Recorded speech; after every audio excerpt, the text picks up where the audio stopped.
Uncle जी, आप हम loan department वालों को बेवकूफ समझते हो क्या? हमारे डॉक्यूमेंट्स के अकॉर्डिंग आप तो मर चुके हो। ये लड़की क्या बोल रही है तू? तूने लोन नहीं देना तो मत दे, कम से कम मुझे मार तो मत। देखिए सर, मैं झूठ नहीं बोल रही हूँ।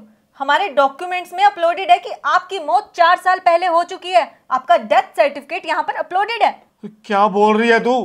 तेरे सामने जिंदा बैठा हूं मैं। मुझे डेथ सर्टिफिकेट ना झूठा है, नकली है। देखिए, हो सकता है, लेकिन ये डेथ सर्टिफिकेट यहाँ पर अपलोड करने वाला और कोई नहीं बल्कि आपका बेटा ही है। क्या मेरा बेटा? पर वो मेरा झूठा डेथ सर्टिफिकेट कैसे बनवा सकता है? देखिए सर, मैं इस लाइन में काफी टाइम से हूँ। मैंने लोगों को अपना जमीर बेचते हुए देखा है। हो सकता है कि आपके बेटे ने किसी सरकारी स्कीम का फायदा उठाना हो, इसलिए आपका डेथ सर्टिफिकेट दिखाया हुआ है यहाँ पर।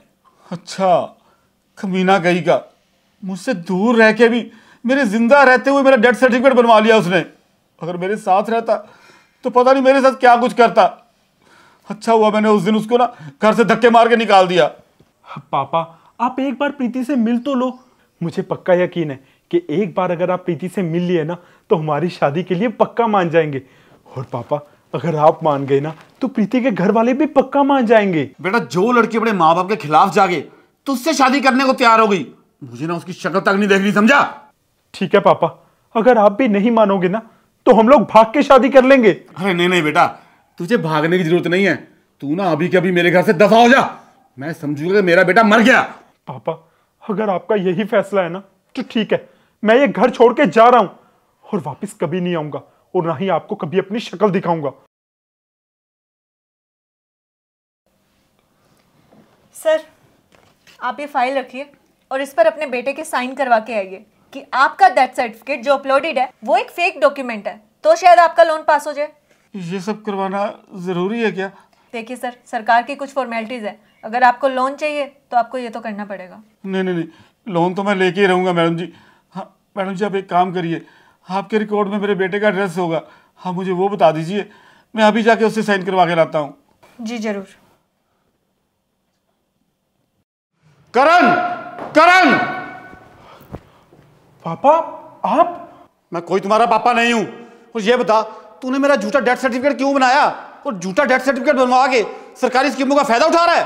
पापा, पागल हो गए हो आप? बुढ़ापे में सठिया गए हो क्या? मैं आपका झूठा डेथ सर्टिफिकेट क्यों बनवाऊंगा? और बाप का डेथ सर्टिफिकेट दिखा के पैसे मिल सके ऐसी कोई सरकारी स्कीम भी नहीं है। पर वो लोन देने वाली लड़की तो बोल रही थी कि तूने मेरा झूठा डेथ सर्टिफिकेट बनवाया। एक मिनट, लोन देने वाली लड़की? आप लोन ले रहे हैं, पर क्यों? तुझे उससे क्या मतलब? तू चुपचाप इस पे साइन कर ताकि मैं यहां से जाऊं। अरे पापा, आपको समझ में नहीं आ रहा है क्या? मैंने बोला ना कि मैंने आपका कोई डेथ सर्टिफिकेट नहीं बनवाया। और आप ये सब छोड़िए, पहले मुझे ये बताइए कि आपको लोन लेने की क्या जरूरत पड़ गई? क्योंकि तुम्हारे पापा बूढ़े और बेसहारा दोनों हो गए हैं और उनकी इकलौती औलाद है, वो भी उनसे दूर। तो ऐसी सिचुएशन में वो क्या करते? लोन लेने के अलावा उनके पास और कोई ऑप्शन ही नहीं था। पर बेटा, ये तो बोल रहा है कि इसने कोई झूठा डेथ सर्टिफिकेट नहीं बनवाया। एक मिनट, आप इसको क्यों बता रहे हैं ये सब? क्योंकि यही लड़की तो मुझे लोन देने वाली है। क्या?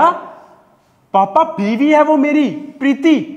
और प्रीति, तुम इन्हें लोन दोगी? ये सब क्या चल रहा है? क्या कहा तूने? ये तुम्हारी बीवी है?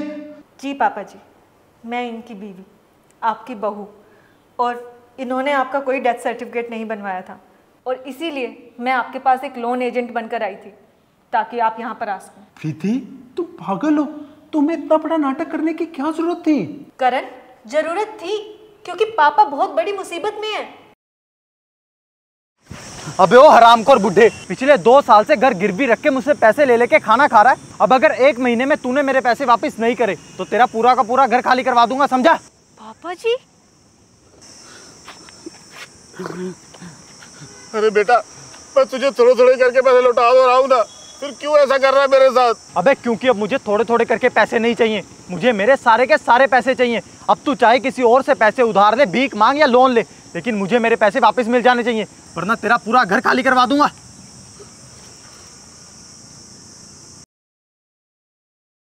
इसी रीजन से मैंने इनका नकली डेथ सर्टिफिकेट बनाया और आपको ऐसे कहा कि ये सब करण ने किया ताकि आप यहाँ आओ, क्योंकि मुझे पता था इतनी मुसीबत में भी आप खुद चलकर करण के पास नहीं आने थे मदद मांगने के लिए, और ना ही खुद करण जाने वाले थे आपके पास, इसलिए मुझे ये सब नाटक करना पड़ा। ऐसा क्या हो गया आपकी जिंदगी में कि आपको अपना घर गिरवी रखना पड़ गया? इंसान हूं, भूख लगती है मुझे और अपनी मैंने सारी सेविंग एक नालायक औलाद पे उड़ा दी और पेट भरने के लिए मुझे ये सब करना पड़ रहा है। इतना सब कुछ हो गया आपकी लाइफ में, तो एक बार आके अपने बेटे को नहीं मिल सकते थे?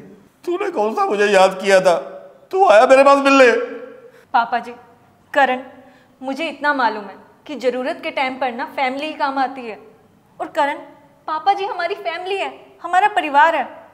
हाँ, मुझे ये भी मालूम है कि एक टाइम पे आप दोनों के अलग होने का कारण भी मैं ही थी, पर शायद मैं अपनी इस भूल को सुधारना चाहती हूँ, इसलिए मैंने ये सब कुछ नाटक किया। पापा जी, करण, प्लीज़ पुरानी बातों को भूलकर एक नई शुरुआत करते हैं। और इतने टाइम से जो फैमिली का प्यार और सपोर्ट हम लोग मिस कर रहे हैं, प्लीज़ हम उसे वापस लेकर आते हैं। प्लीज़ करण, आगे बढ़ो, पापा हैं। आई एम सॉरी पापा। कोई बात नहीं बेटा, आजा। आज मैं बहुत खुश हूँ कि हमारा परिवार कंप्लीट हो गया। आपको फिक्र करने की कोई जरूरत नहीं। देखना, हम हमारा घर बचा लेंगे। मुझे तुझ पे गर्व।